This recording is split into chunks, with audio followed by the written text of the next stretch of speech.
It's time to talk fantasy football. It's time to let them know.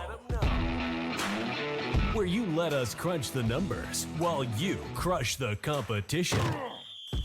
So grab your playbooks and crack a cold one, because here's your hosts, TeeK and Baney. Welcome back, guys, to another episode of the podcast. I'm here with Baney. Badge is not here with us today, but we're going to switch it up since there's no football to talk about, obviously, this week, gearing up for the Super Bowl. We're going to talk about what's hot in the news, and that is the coaches. We might as well just start with our own teams, Baney. Just go through. What do you think about the OC in DC for Philly? I love it. I think Philly smashed it. Absolutely. I think they got an adult in the room with Vic Fangio. They've been trying to emulate that defense with, people that have coached under him at some point, and it just has not worked under any circumstance, really. And we got an adult in the room. Rumors were they were close to signing him last year, but the situation with Gannon wasn't really truthful about his dealings with Arizona. And then, Fangio went to Miami before we could really pull the trigger on that. And then, lucky for us, he's on his way back home. And then I think we smashed it with Kellen Moore. A lot of unfair criticisms on Kellen Moore with this dealing with the Chargers last year. Anybody with an opinion or a microphone through the entire year was blasting Staley for how bad of a job he did in the Chargers. And then Philly signed Moore, and now all of a sudden everybody's like, oh, well, Moore was a problem for them. I don't agree with a single one of those people. So I think Kellen Moore is an absolute smash. His 4 years in Dallas, he was top 2 in the league in scoring and points. And now you get to combine him with something he's never had, which is a mobile quarterback and a very efficient offense, specifically third and fourth down with the brotherly shove. We know how well documented that is across every sports platform on earth. So I'm excited about Kellen Moore. I'm excited about Vic Fangio. And yeah, that's where I'm at with it. I think the Eagles need to do something, and I think they really did shake it up. So how about you? How are we feeling about seemingly getting the Los Angeles Rams whole coaching staff? Yeah. I don't know. So it's a dark place, the Falcons Twitter.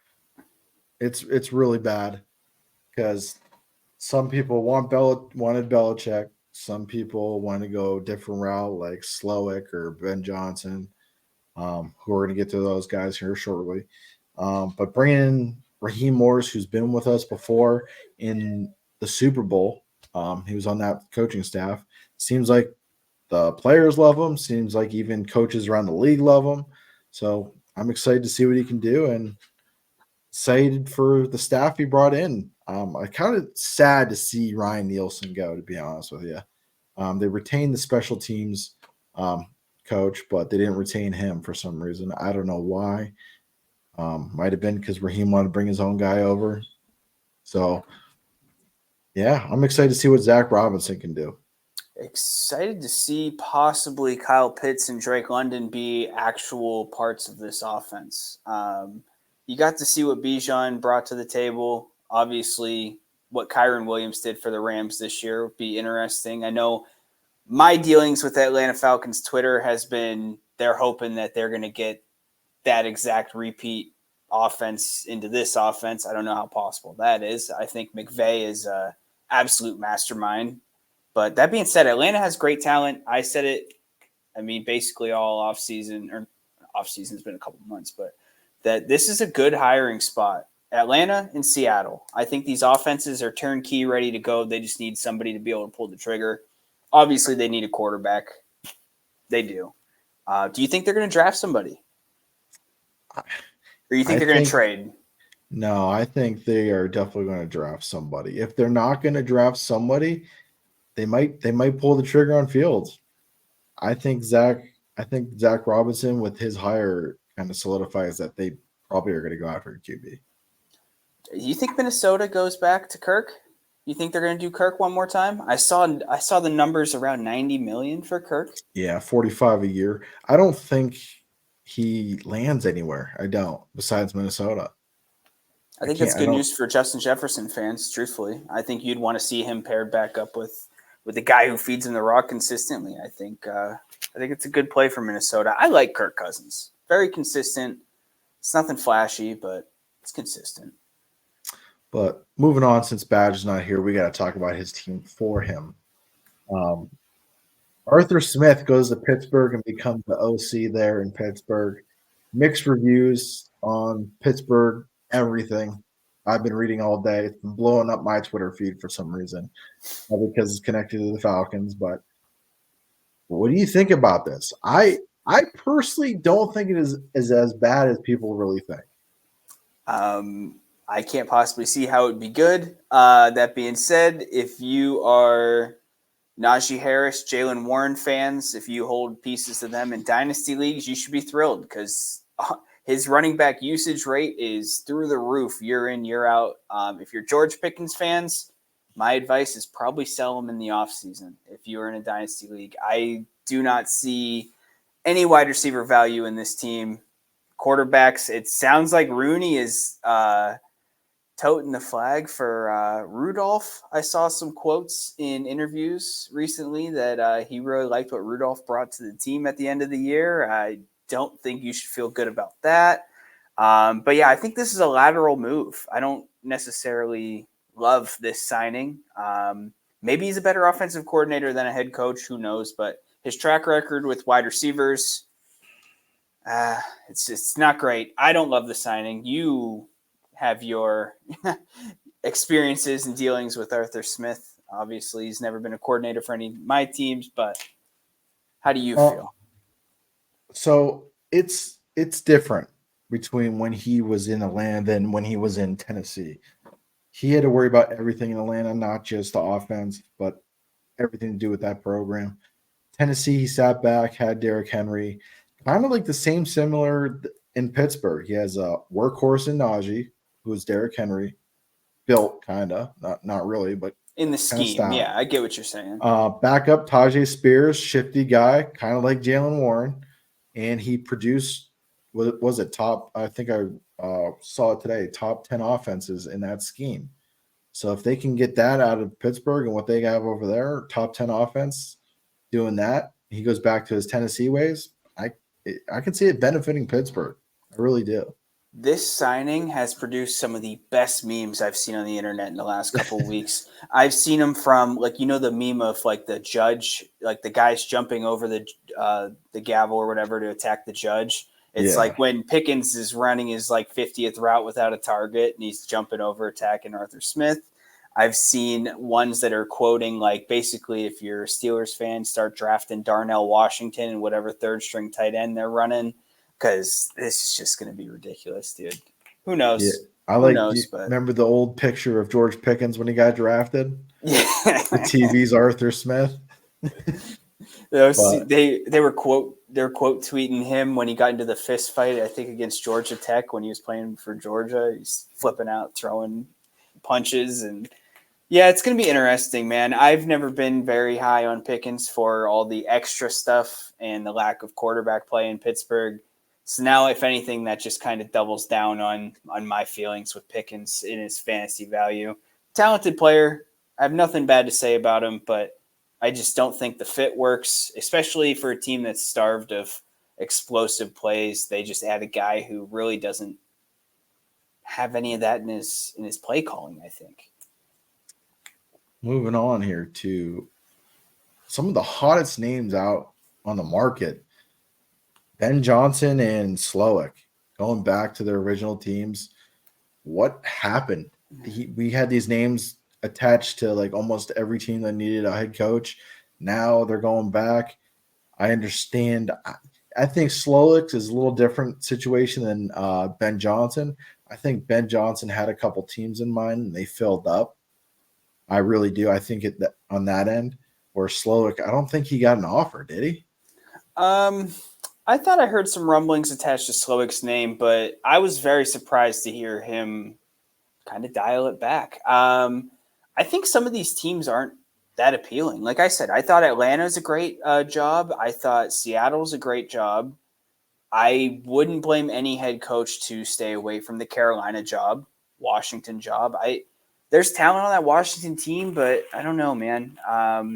It just seems like there's so much turnover in these franchises that I don't know if I was a young coach if I would want to dabble with that, to be honest with you. It seems like the average lifespan for Carolina right now is a season, if you're lucky. Really bad owner, man. People are calling for his head. I wouldn't want that job. I wouldn't want Bryce Young as my QB. And the Bears keeping Eberflus too. I think that changed some things. I could have saw Ben Johnson going to Chicago, but what's even more impressive, Ben Johnson his pay didn't change. They didn't restructure anything in his contract. It was never about the money, I guess. I don't know. Maybe Dan Campbell really has that effect. These are, boys, and they're trying to get a certain job done, or maybe he thinks a different job's going to open up. I don't know. It'd be very interesting if this doesn't work out in Philly and Sirianni loses his job. I'd be curious to see who steps up and gets that job. The Andy Reid rumors, I don't know if there's any basis to that. I know you and I had talked about that, hints of what if Belichick slides in that seat, if Andy Reid really does call it a career. But, I mean, could you blame him? He's the number one head coach in two different franchises as far as wins go with Philly and Kansas City. And that's a great job. They were also talking about him on the Pat McAfee show, too, this week about him stepping down. There's rumors of him stepping down because he's just getting up there in age, and Belichick still wants to coach, apparently. So the rumblings are there. Here's my thing I got to ask you. Something I started realizing is all these teams are so desperate to hire the next big thing at offensive coordinator and defensive coordinator. And what happens? They have a good year, boom, instantly they're gone. They're on another team, different role, or they're a head coach somewhere, and then it doesn't work out. These teams that are successful long-term, Kansas City, for example, both those head coaches are in their 60s. Reid, Spags is just a lifelong defensive coordinator at this point and has no other ambitions. Eagles, I think, made a great play in getting Fangio. It's a guy who probably isn't going to be a head coach in this league. The Browns, number one defense in football for most of the year. Jim Short's an older guy that I, again, don't think is going to be a head coach. They're just I feel like these older teams, like Pittsburgh's in their heyday, like they had defensive coordinators. They're just there forever. And there's these old guys. Like, I don't know. The best quote I heard about Kansas City was like their coaching staff is like that old relative you have that like is very tech savvy, is like willing to adapt, can actually know how to use Facebook and stuff, doesn't have like the calculator with the big numbers on it and refuses to grow. Like Belichick, I think, refused to grow, and I think a lot of teams are hesitant to give him that coaching job and give him keys to the business, I think it's more the control that he wants rather than the coaching is kind of holding him back. And, hey, jobs open up next year possibly for him. What, Giants, Dallas? There's more than just Kansas City if Reid doesn't retire. So that's what I'm saying. There's a big microscope on Philly. I agree, Mike. This is I think McCarthy's last year in his contract. And this was the same thing that was going on with Garrett in the end of his contract. Jerry didn't necessarily fire him. He just didn't bring him back. So I'd be curious to see there. But there's some guys on hot seats for sure. It seems like McVay is always like a season away from retiring if he has a bad year, but it seems like he's refound his love. I know. It's so weird. It was like last year was like, is he coming back? Is Stafford coming back? They come back and have one of the best seasons that they've had offensively. And I think this is where the OCs are. We got spoiled. We got spoiled because all these guys were on the same coaching staff. All these young guys, McVay, McDaniel, Shanahan, and we just got spoiled by that. And it seems like this is why these young coordinators are coming off the books now. I think Slowick's dad was also a part of that tree too. Like Slowick was like an assistant on that team. It's crazy how deep that tree goes, man. But even like talking about even the Panthers, yeah, you don't want that job, but I think they made a great hire in Dave Canales, to be honest with you. What he did for Gino when Gino came off the books out of nowhere last season. Uh, this season wasn't too hot, obviously, but Canales was in Tampa with Baker. Look at the kind of season Baker had. So I think they couldn't have found a better person to help Bryce Young in that situation than Canales. So I do like that hire. Dude, another guy, man. Baker's going to have what is like 8th offensive coordinator and sixth head coach, 7th head coach. Like, I don't understand, man. This guy, I don't understand how you expect like these quarterbacks to have success and longevity. Like, I think what Baker did this year is super impressive because, I mean, people, they love to hate on him being the first overall pick in that draft, but I mean, he really hasn't had a fair shake as far as like a consistent coaching staff has gone. Yeah, even talking about Baker and his days in Cleveland, OBJ's dad was venting about a new QB, and now he's doing the same in Baltimore with Lamar. It's like, dude, like how many QBs is OBJ going to go through? People forget that Baker put up 1,000-yard season for Odell and Jarvis in the same season. People never talk about that. It's funny. It's real funny, but that's what it is.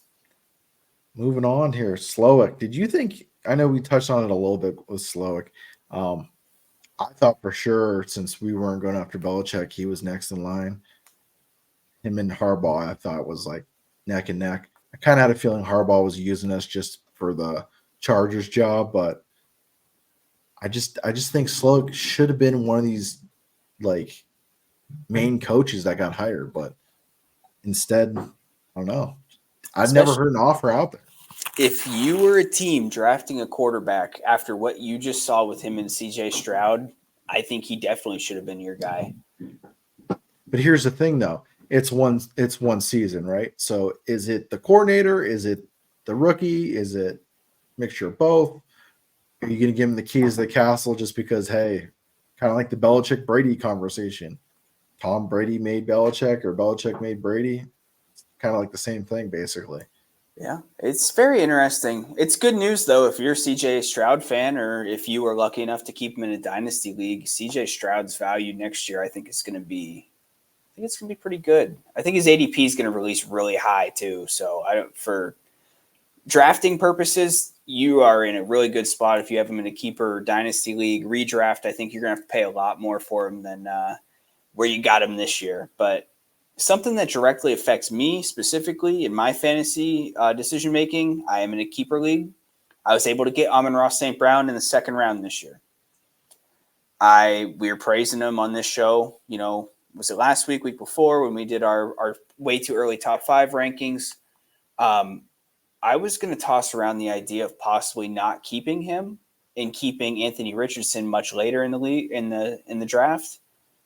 But this news with Ben Johnson completely changed my whole perspective on how I'm drafting next year. I'm locking in Amon-Ra St. Brown at my second round draft spot. It's going to free up a free first round pick for me. Back-to-back, basically first round pick values right there with Amon-Ra St. Brown. So I feel really good about that. Laporta was a tight end 1 on the fantasy season. You got to think his value goes up. I mean, you've been banging that drum for all offseason going through. Tight end values just increase year after year when they start getting, developed in the league and get more accustomed to game speed. He seemed ready to go right off the rip, and I'm very excited to see what Laporta keeps doing. Gibbs grew throughout the season. You were a Gibbs owner. Maybe you can touch on that a little bit more. I know it was kind of weird with his touches at the beginning of the year. However, really started to get an expanded role throughout the end of the season. So great value in that Lions offense. Oh, yeah. It just seemed like the beginning of the year, it seemed like Dan Campbell was playing it, pretty slow with him, make sure he knew the play calling and stuff. And it seems like he took to it, and now he's right neck and neck with Montgomery week by week. That's like 1A, 1B there. So it's nice. I think they both, had over 1,010 touchdowns. That was the first. Gibbs fell short of 1,000 yards, but he had over 1,000 yards from scrimmage. So I think it was like one of the first duo to do it or something. Yeah, it's up there. 1,000 It's scrimmage yards and 10 touchdowns each. I believe so. That I do believe so. Last two head coaching spots here. What do you think about Gerard Mayo? I'm surprised because there was rumblings that they were going to go away from the quote unquote Patriot way, the Belichick tree per se, and kind of start fresh. However, maybe they see their fresh start in a familiar face. He obviously handles business much different than Belichick. If you've seen any of those press conferences, laughing, everybody's kind of, in different spirits. It's not so, tongue in cheek per se, but I don't know. I'm excited to see. Obviously, he's been there. The defense was very good this year. Offense was atrocious. However, that defense was very good. How pivotal he was in that role, we're going to see. They're going to get that rookie cornerback this year, obviously healthy and strong. He was an early candidate for defensive rookie of the year.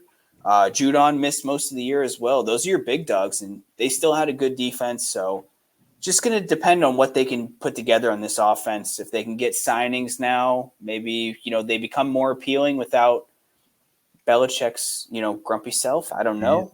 They did not pick up Mac Jones' fifth option either. And they shouldn't. Why should they? That being said, they got to be drafting May. I think Jaden Daniels is the guy in this. That being said, obviously, you have the Caleb Williams praise and the Drake May praise, but I'm firmly stanced. I think Daniels is the guy in this draft. I will take any one of those three.